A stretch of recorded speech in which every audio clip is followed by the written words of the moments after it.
నాలుగు పరిధిలో పోతుంది కరెక్ట్.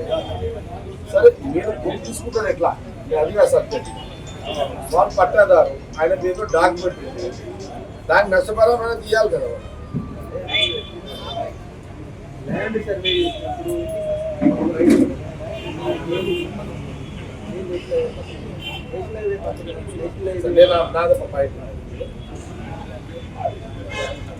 ఈ యాక్ట్ ఎప్పుడు వచ్చింది అంటే ఇది 1956. వీళ్ళంతా 56 కంటే ముందు ఉన్నారు. నా పాయింట్ క్యాచ్ చేయండి. మీరు అనేది 1956 యాక్ట్ అంటున్నారు. వీళ్ళు 96 కంటే ముందు ఉన్నారు పొజిషన్. దానికి జవాబాలు మీ కాగితాలు షో చేయండి. అందరూ ఒక్కొక్క సెట్ కూడా ఎంఆర్ఓకి ఇచ్చేసేయండి.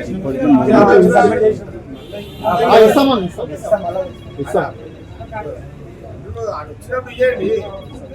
ఫైల్ చేస్తాడు ఫైల్ చేస్తాడు. మీరు రాపించుకోండి. అలా మీ అభిప్రాయం కూడా రాసుకోండి. అందరూ అభిప్రాయం కూడా అందరూ కూడా పని చేయండి. ఓకేనా? ట్రై చేస్తాను. ఈ ల్యాండ్కి సంబంధించి ప్లాట్లకు సంబంధించి సర్వే చేసి వాళ్ళు రిపోర్ట్ పక్కన పని జరగాలి. ఎక్కడ కూడా తేడా రాదు. మీరు కలెక్టర్ గారి దృష్టిలో కరెక్ట్గా పెట్టండి. డిసిజన్ కలెక్టర్ గారు తీసుకుంటారు.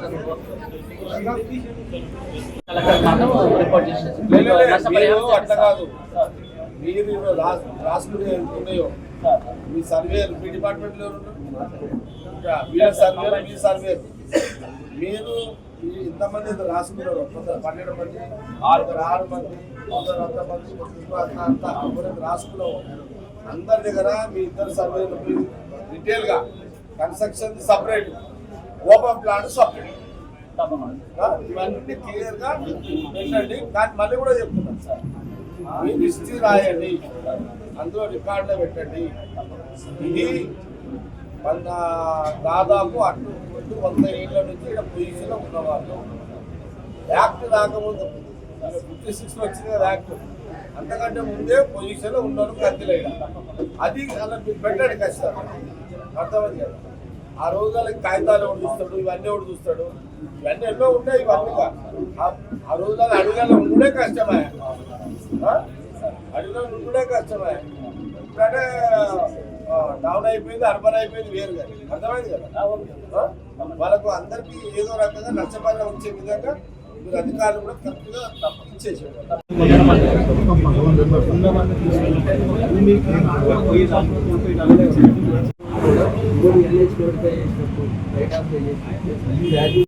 బిఫోర్ యాక్ట్ రాకముందున్న భూములు వీళ్ళందరూ ఇక్కడ దాని ఓనర్స్ వీళ్ళందరూ వందేళ్ళు యాక్చువల్గా ఏముంది ఎమర్జెన్సీ చెప్పండి. ఎన్నేళ్ళు ఉంటే హక్కుదారుడు అయితే చెప్పండి. అసైన్మెంట్ వదిలేండి. మరి ఇది ఎన్నేళ్ళు ఉంది తెలుసా?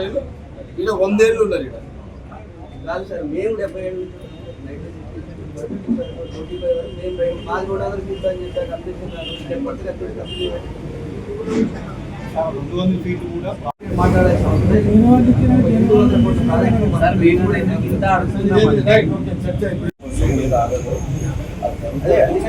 సబ్జెక్ట్ ఇది మీరు సర్వే చేపిస్తున్నారు.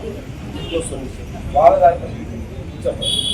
వాళ్ళు కూడా ఇండివిజువల్ ఉంటాయి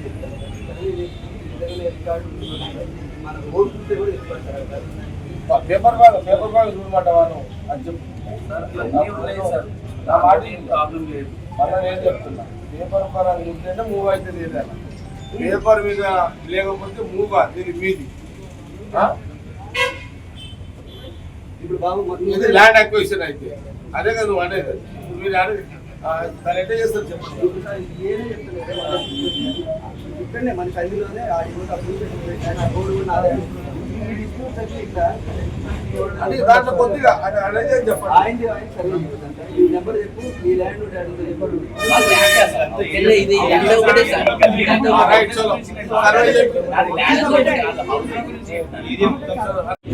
ఎక్కడ మేము డెవలప్మెంట్ అగెనిస్ట్ లేవు. మేము అనేది ఏంటంటే 15-20 సంవత్సరాల ముందు మాకు 25 ఫీట్లు జరిగినందుకు ఇప్పుడు 100 ఫీట్ల ప్లేస్ లో 80 ఫీట్లు తీసుకొని మాకు 1 రూపీ ఇవ్వకండి. మాకు 20-25 ఫీట్స్ మిగులుతాయి. ఏమన్నా మాకు వద్దు 1 రూపీ లేదంటారా? 100 ఫీట్ లో మాకు వచ్చిన దానికి మాకు జాగ్రత్త కన్స్ట్రక్షన్ వాల్యూ ఇవ్వండి. ఎందుకంటే మేము ఇన్ని రోజులు బతికి ఉన్నదంతా వచ్చి దానికే పెట్టి రోడ్డు మీద వాడకుండా సెట్ చేయండి అంటున్నాం. లేదు అంటే మీరు అంతకుముందు 25 ఫీట్ పోయింది కాబట్టి ఇప్పుడు 80 ఫీట్లు తీసుకొని 20 ఫీట్లకి అసలు 1 రూపీ ఇవ్వకండి, 20 ఫీట్లు వదిలేయండి, 80 ఫీట్లకే కట్ చేయండి. మేము సరే మాకు 1 రూపీ వద్దు, ఉన్నదే మాకు చాలా అప్పుడు పోయినా 20 ఫీట్లు ఇక్కడ బెనిఫిట్ అయింది అనుకుని ఊరుకుంటాం. అంతేగాని అందరు చెప్పుకోండి ఒకరి మాట అదే అన్నాడు. ఈ సంవత్సరంలో ఒక 30 ఫీట్ ఒక యాక్ట్ ఇది పెట్టి కొట్టిపోయి అయిన తర్వాత 50 సంవత్సరాలు 70 సంవత్సరాల తర్వాత పలానా అది అంటే ఎక్కడన్నా క్రియేట్ అవుతుందా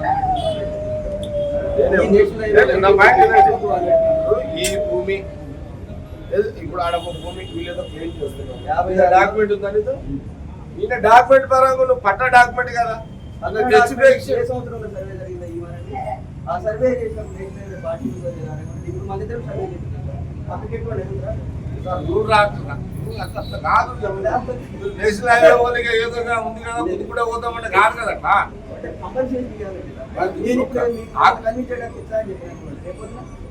మా అబ్జెక్షన్స్ మీరు చెయ్యండి. లేకపోతే వాళ్ళు ఇప్పుడు వాళ్ళు ఎంతో ఆశలు కోరికలు వాళ్ళ పిల్లలు వాళ్ళ పిల్లలు వాళ్ళ భార్యలు తరాలు మారిపోయారు, వాళ్ళ చూడాలి కదా.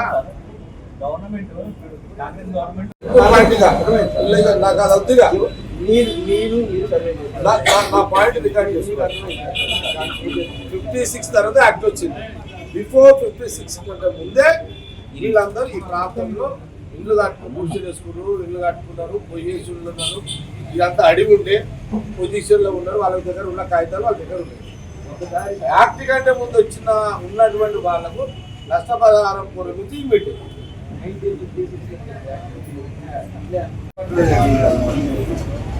ల్యాండ్ అక్విజిషన్ ల్యాండ్ కొత్త రోడ్ వేస్తున్నారు. ఈ రోడ్ అవసరము, రోడ్ అందరూ ఆహ్వానిస్తున్నారు. అది లేదు సబ్జెక్టుగా వీళ్ళందరూ అడ్డబండికి రాలేదు. ఇప్పుడు వాళ్ళ నష్టాన్ని ఎట్లా భర్తీ చేసుకోవాలని వాళ్ళు వచ్చింది కదా. మీరు ఓనర్ పేపర్ రూల్ చెప్తే కాదు, నాకు రూల్ చెప్పకండి. నేను నా పాయింట్కి జవాబు చెప్పాలి, నా పాయింట్కి చెప్పాలి. పాయింట్ ఏంది? 56 తర్వాత వచ్చిన యాక్ట్ 56 కంటే ముందున్న వాళ్ళకు మీరు డబ్బులు చెల్లించాలి. ఇది నేను అడిగే ప్రశ్న ఇది ఒకటి. దీని మీద యాజ్ ఏ నేషనల్ హైవే డీగా మీ డిపార్ట్మెంట్ కానీ రెవెన్యూ పరంగా కలెక్టర్ గారు వాళ్ళు రిపోర్ట్ ఇచ్చారు. దీని మీద చెప్పండి. మేమన్నది ఏంటి 2004, 5, 6 ఎప్పుడైతే మీరు రోడ్ వేసిండ్రు మా బాధ ఏంటంటే ఆ టైంలో డివైడర్ ఇటు సైడ్ జరిగి 20 ఫీట్లు కట్టిండ్రు అనేది మా వాదన. మీరేమంటారు? ఇప్పుడు సర్వే చేసి 100 ఫీట్ల లోపు వస్తే మిమ్మల్ని వచ్చేసామంటారు. కానీ అప్పుడు ఆల్రెడీ 20 జరిగినప్పుడు ఇప్పుడు చేసే సర్వేలో ఆటోమేటిక్గా మేము 100 ఫీట్ లోపే ఉంటాం, మేము నష్టపోతాం. మేమనేది ఏంటంటే 2004 ఎప్పుడైతే రోడ్ అయ్యిందో ఎప్పుడైతే జరిగిందని ఇంతమంది పీపుల్ మీరు డాక్యుమెంట్ లేదంటారు కాబట్టి 2004, 5, 6 మీకు రోడ్ వేసినప్పుడు మీరు ఏ దాఖలా ప్రకారం వేసారు, మీకు ఏ నోటీస్ వచ్చింది, మీరు ఏ కాంట్రాక్టర్ ఇచ్చిన తెలిస్తే రోడ్డు జరిగిందా, క్రాస్ రోడ్డు స్ట్రేట్ అయిందా అనే ఇన్ఫర్మేషన్ మాకు వస్తుంది కదా.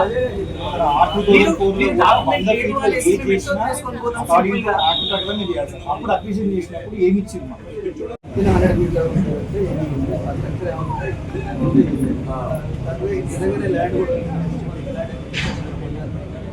కానీ సార్ ఇప్పుడు మీరు చేసే సర్వే ప్రకారం అయితే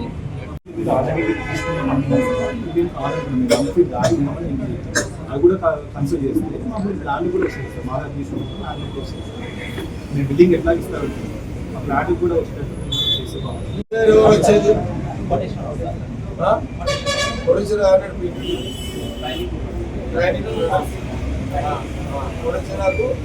పొడిచినాకు మీరు పర్సనల్గా మీ ఆఫీస్ తెలుసుకొని ఇలా కండక్ట్ చేయండి. డాక్యుమెంట్ పరంగా అది కూడా సర్వే ఇద్దరు ఒకటే. ఈ 10 మంది అందుకని 6 మెంబర్స్ 6 మంది ఈ సైడ్ మొత్తం మాది సేమ్ అదే ఉంటుంది సార్. ఇది కాదు మధ్యలో చూడలేదు, ఇది కాదు అది కాదు సేమ్ ఇదే రెవెన్యూ పరంగా సర్వే చేస్తే సర్వేలా వాళ్ళకి న్యాయం ఉంటే మీరు చేయచ్చు. ఇది ఓకే కదా, ఇది వేరే దారి లేదుగా మనకి. అదే కదా, మీరు ఏంటి లెటర్ రాస్తున్నారు. వెరిఫై చెప్పారు. ఎవరికి రాసి రావాలి నోట్ చేసుకుంటా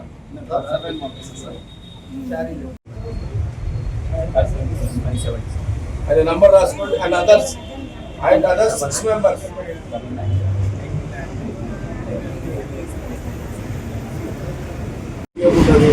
రోడ్ వైడింగ్ లా ఇంతవరకు కూడా చెప్పి ఇవ్వాల్సి నాసుడు లీడర్ ఉంటే స్వచ్ఛందంగా తీసుకోవాలి కొట్లాడుతుంది తేడా అంతే.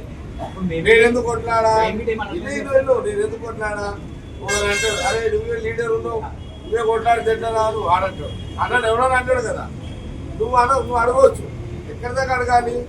నీకు నీకు జాగా పోతుంది, ఏమి పోతే ఏంది కావాలి ఆ దాని మీద మాట్లాడుతుంది. మీరు కూడా పేపర్ మీద ఎక్కియండి సార్, ప్రతి వీళ్ళ డిస్కస్ ఇక్కడ క్లోజ్ చేసుకోండి. ఎందుకంటే మీరు మూమెంట్లోకి వెళ్ళిపోతుంది. ఓకే, ఎంఆర్ఓ ఉన్నాడు, కలెక్టర్ గారికి ఆయన రిపోర్ట్ ఇచ్చుకుంటారు, ఆర్టీఓ చెప్తారు, వాళ్ళు ఇచ్చుకుంటారు. దాని మీద మన ఫస్ట్ మీద ఒడగొట్టు, మీరు అయినాక వాళ్ళ జోలికి వస్తారు. ఇది మాట్లాడి సగం మంది మాట్లాడి గంట ఇళ్ళనే ఆయన పోతే నేను కొద్దిగా కూర్చొని వచ్చే పంచాయతీ కాదు. అధికారిగా కూర్చున్నారు, మీరు ఇట్లా సమస్య పరిష్కరించుకోగలుగుతారు. నా దగ్గరకు వచ్చినారు, నా వల్ల పంట ఇది ఒక్కటే కాదు. నా దగ్గర ప్రధానమంత్రి పోయే కెపాసిటీ లేదు, మంత్రుల దగ్గర పోయే నాకు అది లేదు, ముఖ్యమంత్రి దగ్గర పోతే ముఖ్యమంత్రి చేతులు ఇది లేదు. ఉన్నదా సార్? నేను ఎక్కడ పోగలుగుతా? ముఖ్యమంత్రి గారి దగ్గర, రేవంత్ రెడ్డి దగ్గర పోగలుగుతా. అదేమో ఈ సీట్ ఏమో ఆయన పరిధిలో లేదు. ఇది ఎవరి పరిధిలో ఉంది? ప్రధానమంత్రి సెంట్రల్ మినిస్టర్ పరిధిలో ఉంది. దీనికి ఎవరు వాలి?